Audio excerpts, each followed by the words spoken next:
explains this principle in writing, saying that know that bad assumptions are forbidden, the same as words. Bad words are forbidden. For just as it is forbidden to speak of someone in an ill manner, it is also forbidden to cultivate bad assumptions about somebody and think evil of them.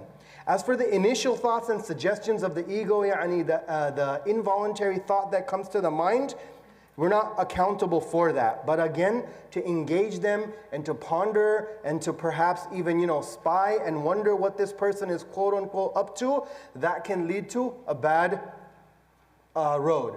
Now, this doesn't mean that if we see something outwardly wrong, that we should, give the benefit of a doubt. Giving the benefit of a doubt, husnul zan is one thing, right? But Amr bil ma'aruf wa nahy anil munkar is also a huge part of our deen, right? So finding that balance is what we would call da'wah, right? A dear friend of mine and I were moving some furniture for the masjid the other day, and we talked about, da'wah. And subhanAllah, I was mentioning that I believe there's also something called anti-da'wah, in my humble opinion. This is not obviously Islamic fiqh or anything, right? But anti-da'wah, what that means is because of my actions, right? If someone turns away from the masjid, if someone turns away from Islam, right? Then am I going to be held accountable for that? May Allah subhanahu wa ta'ala forgive me. So we have to tread very lightly, right?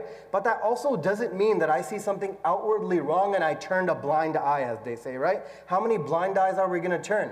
Eventually the harm is going to come around.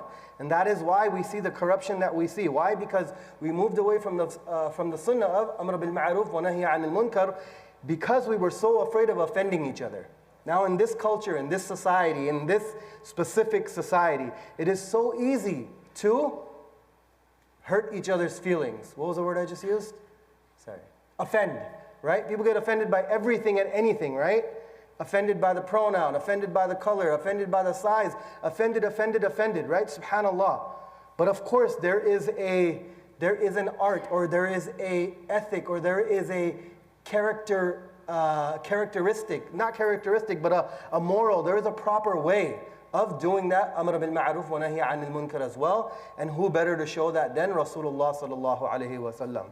So we're Ahl Sunnah wal Jama'ah. We truly believe that if we revert back to the Sunnah, inshaAllah ta'ala, we'll be okay. And we give da'wah in the way shown by Rasulullah sallallahu alayhi wa sallam, as it is our duty. Allah ta'ala has told us in the Quran. That's number one. Number two, that we do give the benefit of a doubt. And number three, we don't make assumptions about each other, whether it be within the family, whether it be with our children, our teenage children. We start making assumptions about them. We have to be very careful with that. If it's going to lead towards spying, of course they are our dependents. There's a way, and parenting is an art too. But parenting according to the Quran and Sunnah is what we need, not just the social aspect of this art. May Allah subhanahu wa ta'ala make it easy for us. May Allah subhanahu wa ta'ala protect our youth.